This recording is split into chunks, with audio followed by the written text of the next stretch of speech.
I've read that. Did you? Not today. You need to sign it too. No. Yeah, tomorrow. So we get those. How degrees? Yeah, very sure.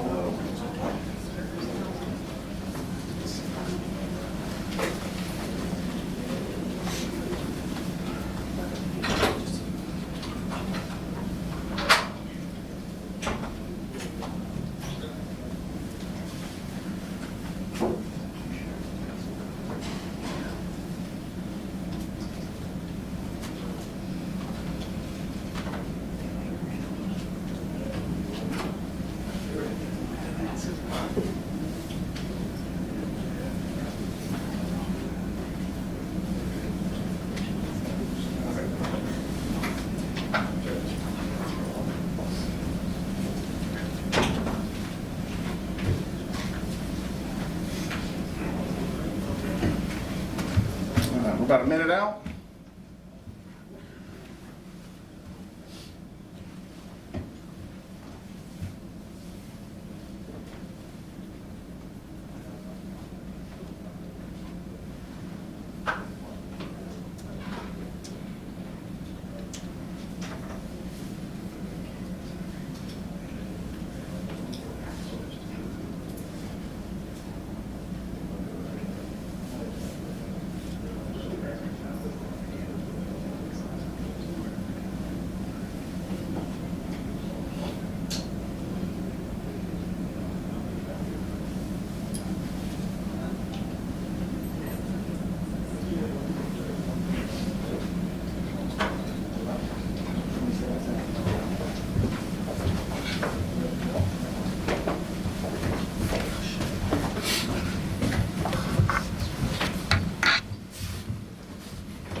Seconds out.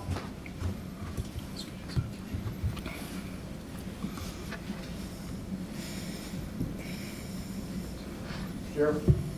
So good afternoon.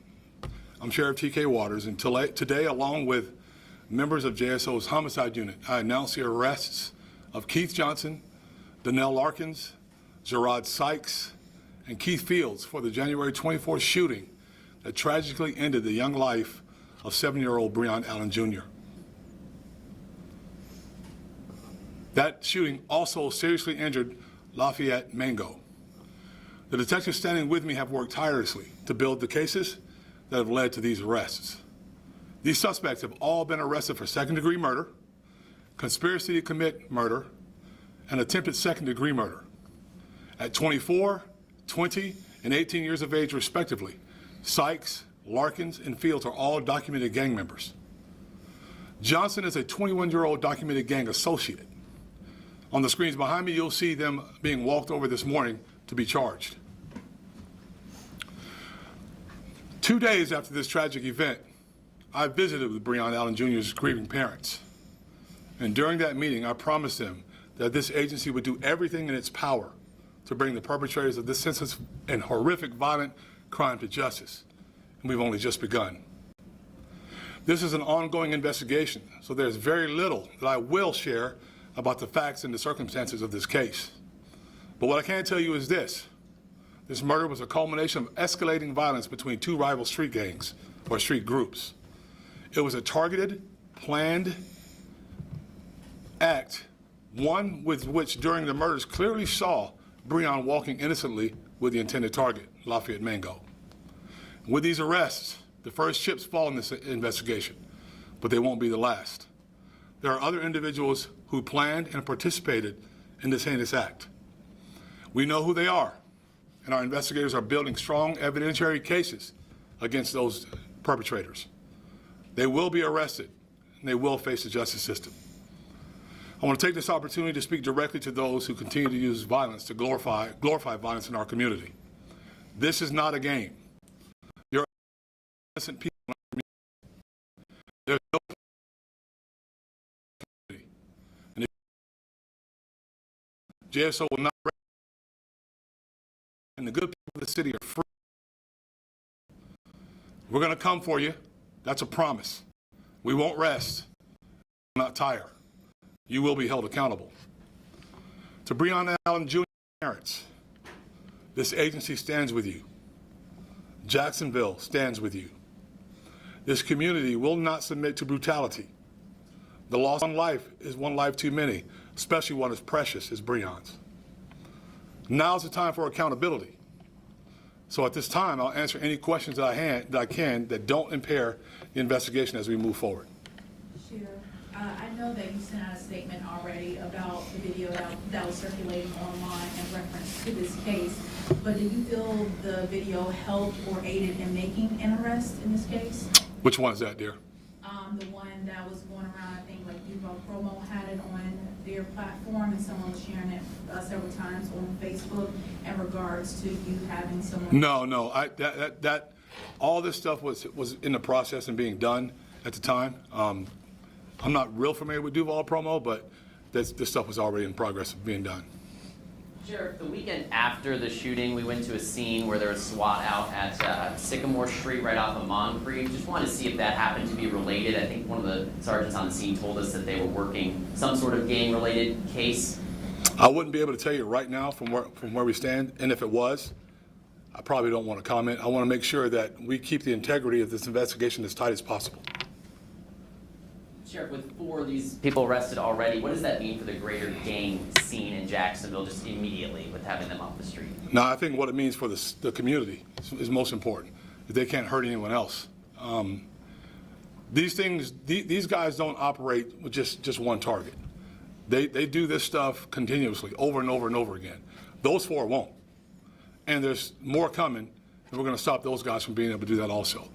And if you decide you want to continue to do that and that kind of activity in our city, I have a whole army of people that are here to ready to stop you and ready to put you behind bars so that we can't do this. We cannot accept this.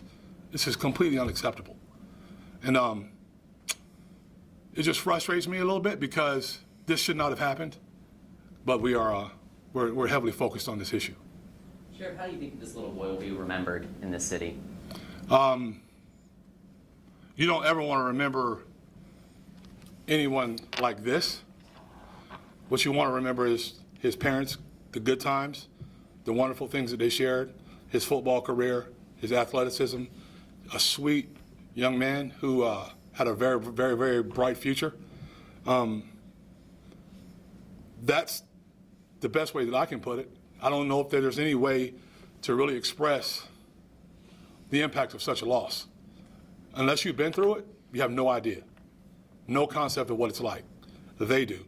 And they should not be going through this. Not 7, not 17, not 27. As I said before, and I'm going to say it again, our kids are supposed to bury us. And when you have these clowns, these guys, doing these kind of things to members of our community, especially seeing that young baby out there like that, big problem. When were they arrested or taken into custody? When was that? Way back. Since the end of January. Yeah. Yep. Case was being worked before the actual official charges was put on them. Was it just one that actually fired the gun, or was it like? Not gonna tell you that. Okay. Anything else? Appreciate your transparency since you've been a sheriff. Just had a question about an Sure. incident that occurred 2 days ago, Monday. Lieutenant fired 4 shots on the side of 95. Was the truck driver armed? Not that we know of, no.